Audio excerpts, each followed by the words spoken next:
show made by two standard individuals chatting about sports, entertainment, pop culture, current events, etc. All right, welcome to the first ever episode of Two Standard Individuals. My name is Scott, just a pretty standard individual. I got a full-time job, I have kids, I have a dog, I have a house, and I have opinions about things. This is Dave. Say hi, Dave. What's going on, fellas? Dave is another pretty standard individual. He also has, a family, kids, a house, a dog, and opinions about things. Together, we are just two standard individuals. We're just going to kind of be talking about entertainment, sports mostly. We love the NBA, so that's probably where we spend a lot of our time. And then, just pop culture, NFL, et cetera, et cetera. So hang in there, a lot of fun, a lot of cool topics, and, just keep watching. So we've actually been talking about doing this for a long time. It's actually Dave's idea. Probably over 10 years ago, we kind of spitballed the idea. It just never manifested itself. But I just had a surgery. I've been kind of, bored, kind of hanging out. So I said, let's go, let's do it. So here we are. I think it's kind of funny, though, that we're doing it now, based on us having families and all that, where it's a lot harder to do it now. Whereas, 10 years ago, we didn't have these responsibilities. So we probably could have done it easier. But at least we're smarter now. We're older. We have better opinions. We're not just very, very mature. That's right. how I like to look. Yes. That's a better thing. That's why we're doing it now. Yeah. All right. So, again, thanks for tuning in. Tell all your friends, and we're going to get started. So let's get into our first topic of the show. Here's a clip of Lamar Jackson newly announced yesterday that he is the cover athlete of Madden NFL 21 as of yesterday. So here's a video of him playing football on the beach, and, here you go.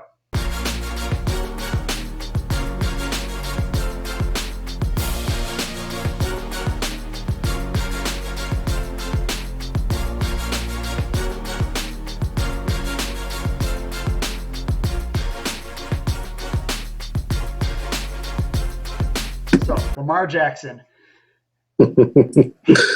what is going on? Should he be doing this? Dave, if you were the GM of the Baltimore Ravens, what would you say? Yeah, this is always one of those tough things. I mean, especially now. Look, we get it. We're the coronavirus is down. That we're finally getting some good weather around the United States, and people want to get out, get a little active. But man, just stupid. Just the simple, man. Like, you got Madden cover, you got money, you're gonna have endorsements rolling in, and you got a season to start getting ready for, man. So, yeah, I would just say, like, as a GM, it just poor decisions, man. You want to have fun, but like not at your own risk and safety, man. That the thing is that this comes around in a lot of places, the NBA or any other, especially any sport with contact, where you got to protect your investment, and as GM, you got to protect your players, sometimes from themselves. And in this case, look, man, made nice run while he was going there. He goes, just a little stupid at the end. Right. So GM Dave Ferris of the Baltimore Ravens, do you punish him in any way? That's a good question, man. I mean, if I were the GM, I probably wouldn't punish. I'd bring him in, kind of sit him down, I guess, more in that coach's way, like, listen, young buck, can't be doing this. Here's all the reasons why. We're not gonna do anything this time, but in the future, there might be disciplines coming down. But yeah, I would just sit him down and talk to him. I mean, it'd be easy to like say let's go with a fine, and I would think a lot of people would do that. But you know what? Honestly, you want to get this person geared up for the season. You don't want him to feel animosity towards not even really the team, but you don't want him to be, as far as ownership, management, anything like that. So, you keep him positive. I would just, you got to sit him down and talk to him, though, and just be like, look, you got to be smart about these shit. Right. But his agent has got to be like livid. Like, right. What are you? Probably called him immediately after he said that and was like, dude, you're gonna ruin my career. I mean, Yeah, exactly. so when I look at this, great acceleration. You pump fake after pump fake, man, he's flying. But Lamar, you gotta avoid the stationary, not moving jet ski. Like I couldn't see at the end what may have happened. I think he may have got pushed or something. But Yeah, right. It's like it's just a cuts out. Like camera just moves right at the exact moment. I know what you mean. right. Maybe it's not So his fault. prediction: Ravens do not make the playoffs if there's a 2021 NFL season. That's my prediction. But I will give Lamar this. I'm sure drinks were probably involved. Good point. Good point. Um, anything else on that?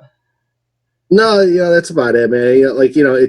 It's foolhardy, but so people they're young, make mistakes. It's one of those things to learn. But that's the thing is like you don't want to blow your career before it really starts taking off. You start acquiring injuries or anything like that. Your career's down the tube. Who knows what really happens? So he's got to be smarter, man. Got to be smarter. Yeah. All right. Well, let's get on to our next segment.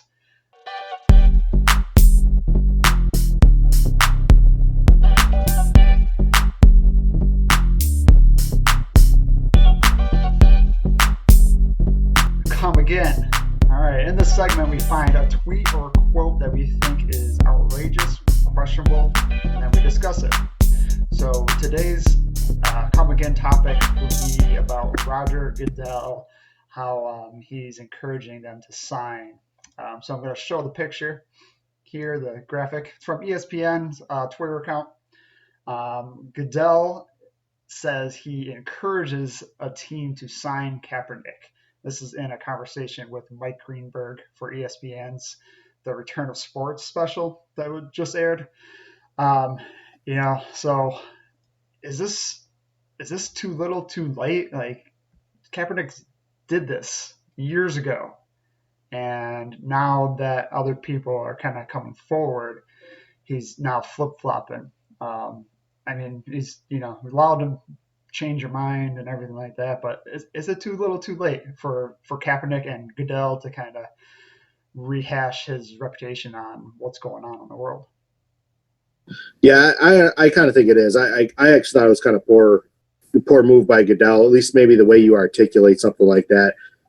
You just like just looks like someone just trying to, be a profit monger at this point. Just try to like benefit off the moment. The times, and we won't get too political in anything here, but I think it's one of those things where if you were actually behind him when he made his stands, whether you agree with it or not. But if you were behind him, that's when you should have backed him. But you're letting things play out. You're taking the momentum of what's going on right now in the United States, actually even across the world, over a lot of these things. And now you just look like you're just trying to just get a quick profit. Try to get the most out of the moment. And look, for your team, you sign him if you need him, if you need his skill. Don't sign him because you're looking for extra publicity. Because to be quite honest, it's probably not going to be the publicity you want. You don't want it to distract away from what your team and organization is actually trying to do. But yeah, for Goodell, it just looks poor. It just looks like you really don't know what you're doing. And not to use past commissioners, but I kind of look at David Stern, past commissioner, God rest in peace at the NBA, and now Adam Silver. I don't see them kind of doing this. I think them having a lot more mindfulness of the situation would not make a call like that. I think if you were looking to push or you wanted to back a certain political agenda or just behind a player, you should have just done it when it was actually done, or just find a better way to say something. I don't know. I just thought it was just in poor taste, personally. Yeah, I agree. Now he's kind of coming on to it, and I don't think teams are gonna. Maybe someone will take Kaepernick, but I think he can still ball. I think he really can. I think he can help a team, but how everything's going and what happened, there's got to be something that has stopped the team from signing him just last year or the year Right. before. So I don't know. To talk on kind of Goodell, and if it's too little, too late, I do think it's a too little, too late.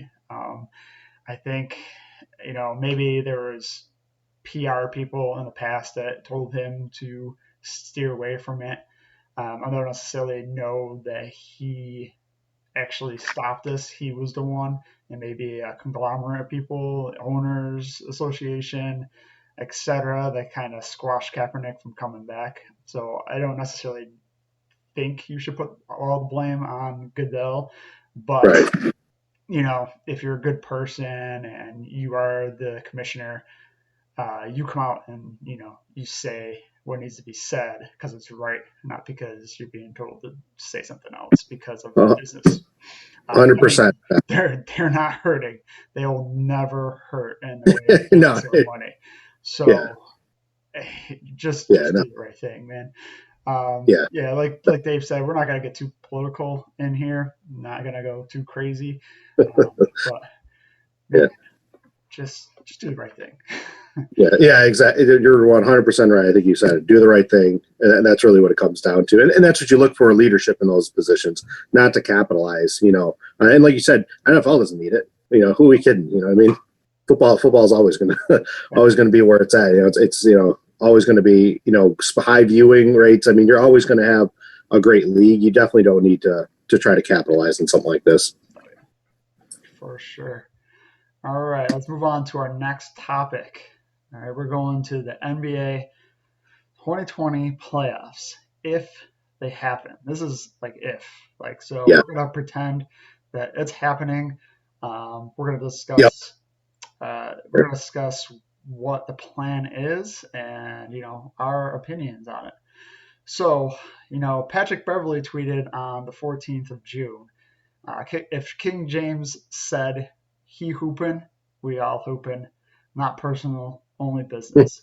Now, there's some minor undertone knocks at LeBron. We're not going to get into that, but I think he's right. I think not necessarily that they're going to play because LeBron says they're playing.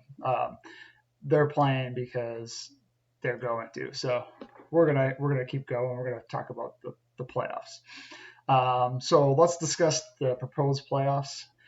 So here's the graphic of what we got. I'm just going to read through it quickly.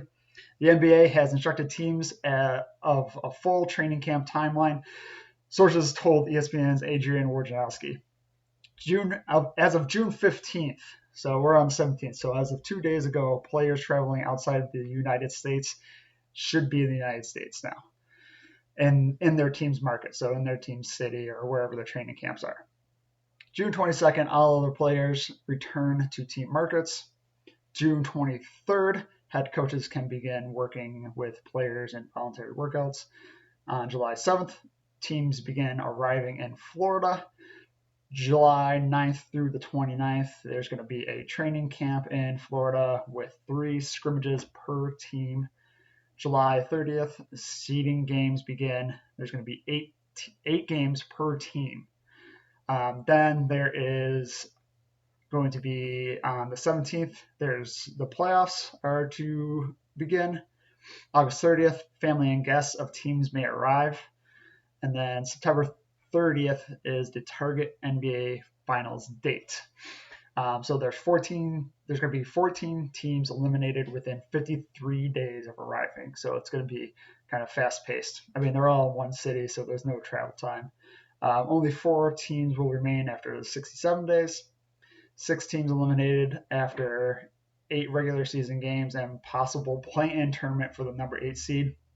The NBA expects the conference finals will end within a maximum of 82 days from when they start.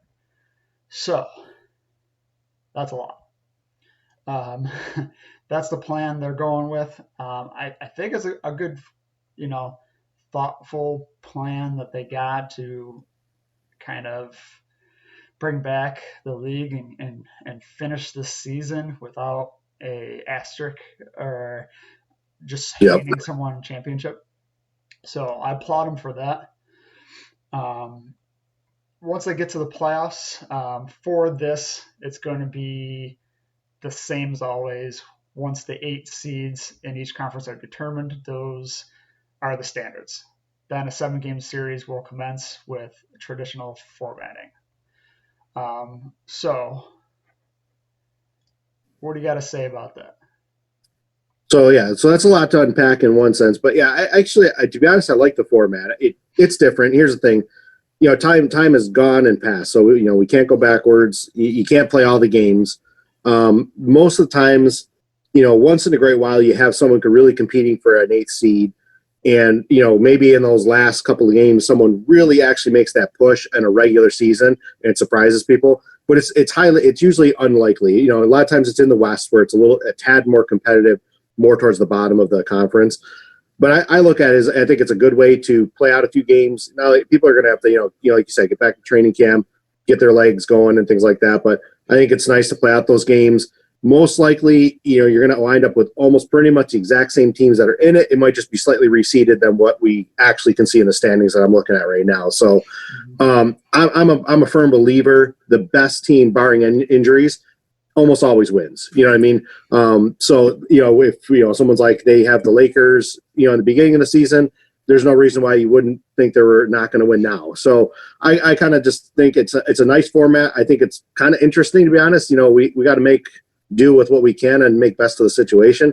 I think it's kind of fun, and I'll be just interested to see where the seedings are, because a lot of things that come in the playoffs is really about matchups. I think there's a lot of potential teams that have dark horse potential and things like that. So, or just, they're just a matchup nightmare for maybe a better team. So, but I don't mind the format. I think the NBA has done a nice job really thinking long on how they would unpack all this. And we're finally rolling basketball out, man. That's what I'm here for. I'm so happy that we'll eventually have basketball back. It's been quite the dry spell. Yes, too much time. My NBA League Pass is not worth it as of right now. So hopefully we will get back to that and I can make my money worth its while. So let's go over the teams that we got, the chosen ones based on, I guess they're based on standings. I'll list them off. Here's the graphic. In no particular order, we got the Boston Celtics, Brooklyn Nets, Indiana Pacers, Miami Heat, Milwaukee Bucks, Orlando Magic, Philly. You got the Toronto Raptors, T. Drake's team, Washington Wizards. Now for the West, we got the Mavericks, Denver Nuggets, Houston Rockets, LA Clippers, LA Lakers, Memphis Grizzlies, New Orleans Pelicans, Oklahoma City Thunder, Phoenix Suns, Portland Trailblazers, Sacramento Kings, San Antonio Spurs, and the Utah Jazz. Something I noticed that is interesting is that there's more West teams on this than there are East teams. I wasn't able to find why that was, but I guess maybe it's people opted in. Teams were like, no, we're not participating in this. I assume that's what it is. I want to try to do a little more research, but I didn't see anything of why there's more teams participating in the West than there is in the East. But, based on that, what are you thinking? Well, all cards on the table. I'm a Boston fan, so I like their chances. Depending, I think where the seeding though happens for them. I think Boston's going to look good in the East regardless. They're playoff driven usually. They're coached by still one of the best coaches in the game. I think people question Stevens when they kind of had that funny Irving situation, but I kind of think that it's come out now that Irving a lot of times is the problem, the locker room problem. So I think they've resolved it. But the East is interesting. Bucks, I'm assuming, are most people's favorites, which would be understandable. In Toronto, looking really good. A lot of times Toronto looking like that underrated favorite, if that can make sense. But I'd look at like Philly, the Pacers, and the Heat, and especially the Heat. Man, the Heat are like the last team if I were a team that I want to face, especially in that first round. They look like even if they're going to be underseeded, they're gonna hurt someone for an upset. I think they have a well constructed, very tough team that will play well in the playoffs. I know they have a few teams' numbers where a few better teams unfortunately have lost to them more than they should have. But then looking at the West, right now it's got to be between the Lakers and the Clippers. It's hard to go against either team. I'm not really sure who I would favor out of the two. I think that kind of comes down to who's healthy and everything like that. Lakers look, I think, a slightly bit better just because I think their team chemistry overall is a little better, which has come into question with the Clippers because of the injuries and the load management and things like that with the Clippers.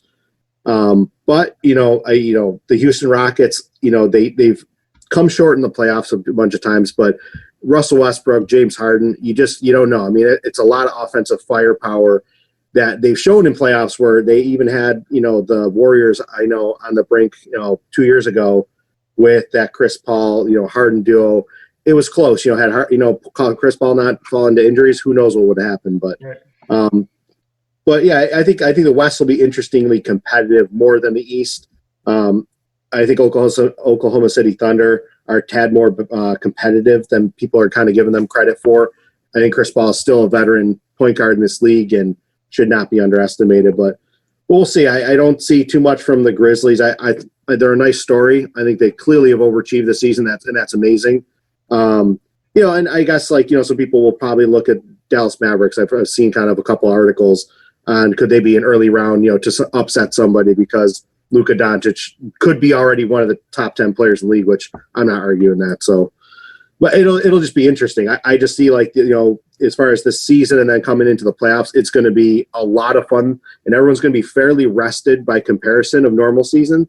So I feel like you're really going to get an interesting playoff regardless of how it's really seeded. It's just going to be people playing hard. They're going to be far more rested than they would at the end of a normal season. Yeah, definitely. So you make a valid point on the rested point. I think it's going to be a hurt for some teams because they are too rested and they're not going to be, into it. So I'm going to get right into my picks and what I think is going to come out. We're going to do coming out of the East, number one, coming out of the West, number one. What team will surprise us the most and who will disappoint us the most. So taking a look at everything, here's what I got. Coming out of the East, got the Bucks, okay? And I think, teams are not going to be into defense. I really don't. So, I mean, we're talking about the NBA, so there's less defense anyways, but I think it's going to be less than even that. So I think that gears right into the Bucks structure with Giannis, and he's in shape. He's going to keep doing what he's doing, and I think he's going to wreak havoc on defenses. The only team that might be able to challenge him in the East would be the Sixers with Embiid, but that's still really tough. Out West, I got the Lakers, of course. I am a LeBron fan, as you all will come to fruition, but we won't get into that. But I'm picking the Lakers because I think they have the best team dynamic, and Boogie might come back. So, there's a lot of factors that they're already the best out there right now. I mean, they get the slight edge for sure. Definitely. Team that will surprise me is going to be the New Orleans Pelicans. I think the young group, having that time to maybe hopefully study some and work on their games. Zion is going to come out healthier. Like you said, he's an athletic freak. Now, I don't think they're going to make too much of a push. I think they might, be in the middle of the road maybe at best. But I think they'll show you that they're an up-and-coming team, and maybe next season they're going to make a bigger push. I think then the team that's going to disappoint me is going to be the Sixers, the 76ers. They, I love that team. I love Bill Simmons' game. I love the point forward. I love Embiid. I love their kind of dynamic and the chemistry that they've created. But they should have beat Toronto last year. And I think they still don't have what it takes to get them over the hump. So those are my picks. Dave, what do you got? So I'm going to start with the West first here. So, honestly, I got to go the Lakers. If this was preseason or in the very beginning, I probably would have stuck with the Clippers originally as what I picked in the beginning of the season coming out of the West. It was hard not to, but honestly, between what you kind of definitely notice some team chemistry dynamics that are definitely not up to par. LeBron and Davis, I mean, you could, in the beginning of the season, I was arguing that it's one of the best two-man duos maybe of all time, depending on how they play out their career together. I just think they complement each other's games so well that you don't need necessarily like these huge names surrounding them. You just need guys that have decent chemistry, who can play off the ball, do those kinds of things. So I got to go with the Lakers.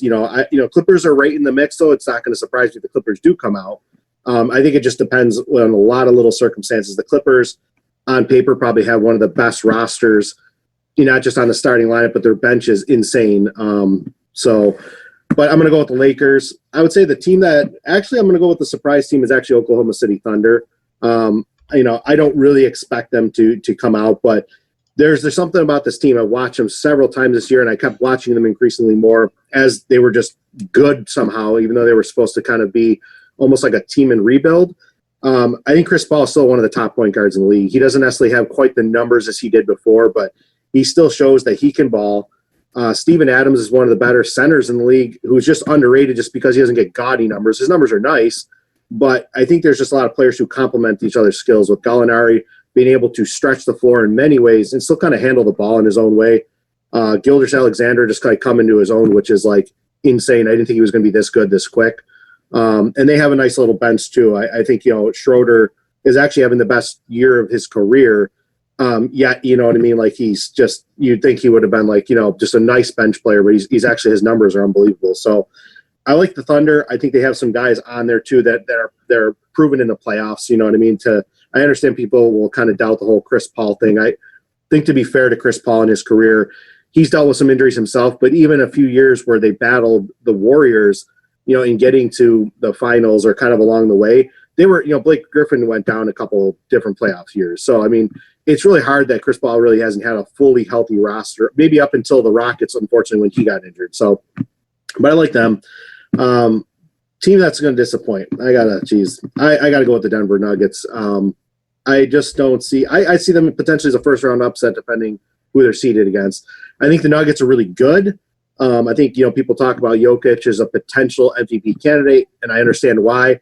There's just something about them though when it really comes playoff time, they just fail to deliver. I don't know if it's the youth of the team or really what it is, because they do have a mix on there. It's not just all young guys, but I know they lean on Murray a lot.